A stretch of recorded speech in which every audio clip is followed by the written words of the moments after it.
The death of El Mencho in February 2026 ended one chapter of terror, but opened the door to a much darker one. Hidden deep in the hills of Jalisco, places that look like ordinary ranches were anything but. They were concentration camps, training grounds, extermination sites, run by the CJNG under El Mencho's command. These camps turned young men into killers, or into ashes if they refused. Today, we uncover the full horror. It all began with deception. Often teenagers from poor families saw ads on Facebook, WhatsApp, or local groups. High-paying security job, easy work in the fields, earn money fast, no experience needed. They arrived excited, thinking it was a way out of poverty. But once inside the gates, everything changed.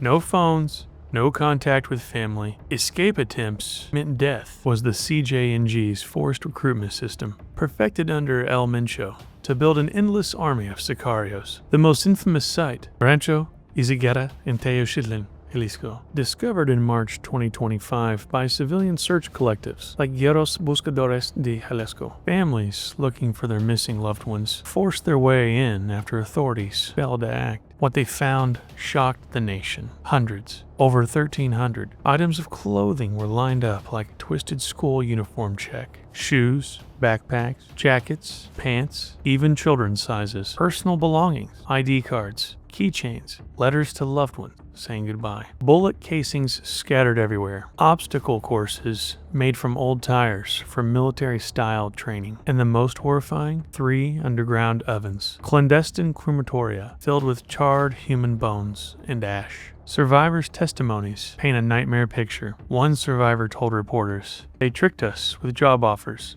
Once inside, we were locked in. Training started immediately. Weapons, ambushes, endurance runs, refuse or fail, beatings, torture. Some were forced to kill other recruits to prove loyalty. Rumors of cannibalism during breaking sessions to strip away humanity. Those who tried to escape or said no were executed as examples. Bodies dragged to the ovens, burned to nothing, no trace left." Another survivor said, "They told us the only way out was with our feet first. We lived in constant fear. Every day was torture." These weren't isolated. CJNJ had multiple camps across Jalisco. Alpa de Allende, Ahuizcuca, near Puerto Vallarta, hidden in sugarcane fields, remote ranches, away from roads. Purpose? Endless supply of fighters for fentanyl labs, extortion rackets, wars against Sinaloa, and others. El Mencho needed disposable soldiers. Young, poor, easy to control through terror. Estimates? Thousands passed through these sites over years. Many never left alive. Mexico's missing person count? Over 120,000 nationwide. Many fed into these machines. Authorities knew about some sites before. In September 2024, National Guard raided Rancho Izigueta,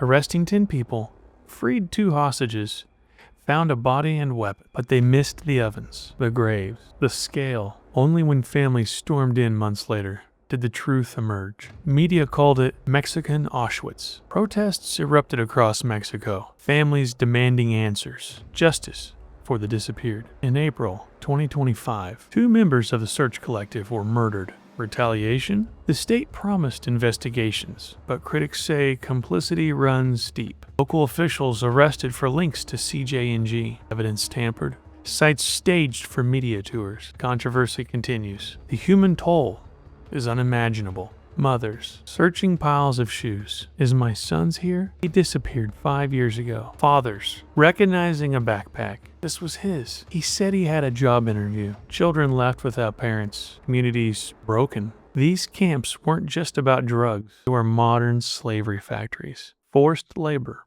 murder, all to feed El Mencho's empire. With him dead, do the camps end? Some may close in the chaos, but the recruitment machine is too profitable. Splinter groups or rivals could reopen them. The need for sicarios never stops. This is the legacy El Mencho left. Not just fentanyl flooding north, but generations scarred by terror. Families still search these lands with shovels and hope. The shoes, the bones, the ovens, silent witnesses to a horror hidden in plain sight. What do you think happens next? Do these camps disappear? or get buried deeper. Have you seen reports from Jalisco? Share in the comments. Like if this opened your eyes. Share for awareness. Subscribe for more deep dives into Mexico's hidden wars. I'll update if new discoveries come. Stay safe out there. The truth is still being uncovered.